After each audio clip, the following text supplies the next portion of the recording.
اور فرمایا یہ وہ پاکیزہ کتاب ہے کہ اگر تمہارا رب سے باتیں کرنے کو جی چاہے تو قرآن کھول کے بیٹھ جاؤ.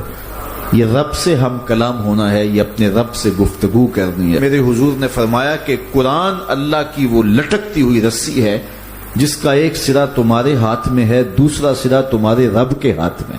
تو خوش نصیب ہیں وہ لوگ جو اس کتاب کے ساتھ جڑ جاتے ہیں اور وہ دھرتی، وہ مقام، وہ جگہیں فیروز بخت ہیں کہ جہاں قرآن مجید کی تلاوت ہوتی ہے.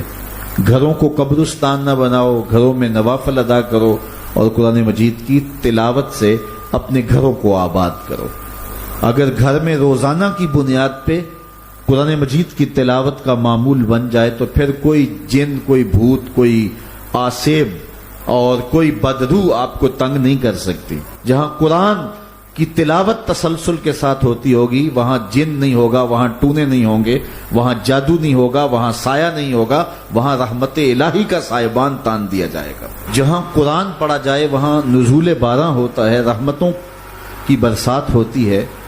اور پھر اگر یہ جگہ اللہ کا گھر ہو، مسجد ہو، تو پھر تو دوہری برکت ہو جائے گی نا. وہ میاں صاحب نے کہا تھا نا کہ دودھ اندر جے کھنڈ رلائیے تے مزہ ہو جاوے دونا، کہ دودھ خود بھی میٹھا ہوتا ہے، اس کے اندر اگر چینی بھی شامل کر لی جائے. یہ روشنیوں کا منبع ہے، یہ مصدر ہے اجالوں کا.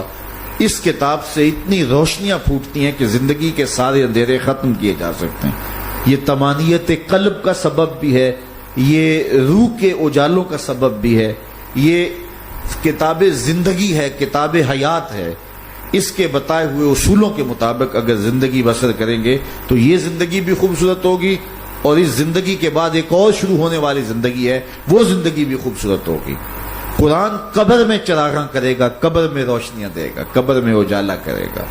اس کتاب کے اندر ایسے ایسے شفا کے نسخے رکھے گئے ہیں کہ ہماری زندگی کے روز مرہ مسائل کا حل ہے.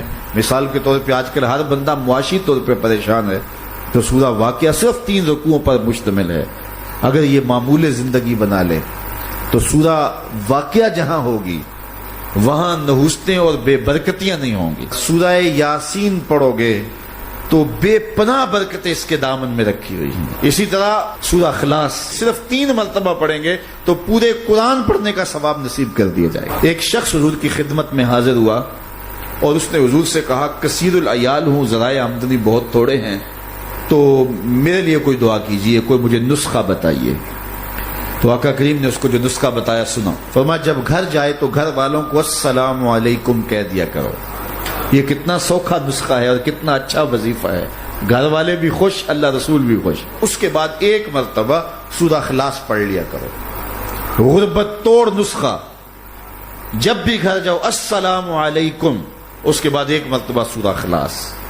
اور میرے حضور نے فرمایا کبھی ایسا ہو کہ تو گھر جائے، گھر میں کوئی بھی موجود نہ ہو، تو فرمایا عمل چھوڑنا نہیں، فسلم علیہ، پھر مجھے سلام کہہ دینا. وہ اپنے نام لیواؤں کو تنہا چھوڑتے کب ہیں، جہاں ہم دم نہ ہو کوئی وہاں سرکار ہوتے. وہ کہتے ہیں میں عمل شروع کر دیا، گھر جاتا السلام علیکم، اس کے بعد السلام علیکم کے بعد میں سورہ اخلاص ایک بار پڑھ دیتا. اس عمل کی برکت سے میں نے تو امیر ہونا ہی ہونا تھا، میرے ہمسائے بھی امیر ہو گئے، میرے ہمسائے بھی امیر ہو گئے. تو قرآن کو اپنی زندگی میں بسا لو، قرآن کو شامل کر لو. دنیا بھی سنورے گی، قبر بھی سنورے گی، نزا کا عالم بھی سنورے گا، حشر میں بھی اجالے ہوں گے، جنت کی بہاریں بھی نصیب ہوں گی اور رسول اللہ کا ساتھ نصیب ہوگا. تو اس کتاب سے جڑو، اس کو ورق ورق پڑھو، اس کو حرف حرف پڑھو، اس کو رکوع رکوع پڑھو.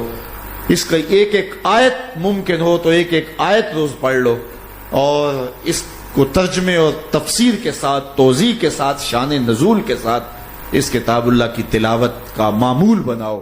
میرے حضور نے یہاں تک فرمایا کہ جو شخص قرآن پڑھتا ہے اس کے لہجے میں لکنت کی وجہ سے یا عجمی ہونے کی وجہ سے وہ اٹکتا ہے اور اس کا لہجہ ٹوٹتا ہے، تو میرے حضور نے فرمایا اللہ اس کو دوہرا ثواب عطا کرتا ہے. ایک قرآن پڑھنے کا ثواب اور ایک اس کو اٹکنے سے جو تکلیف ہوتی ہے، تو فرمایا اللہ اس کا بھی اس کو ثواب عطا کرتا ہے.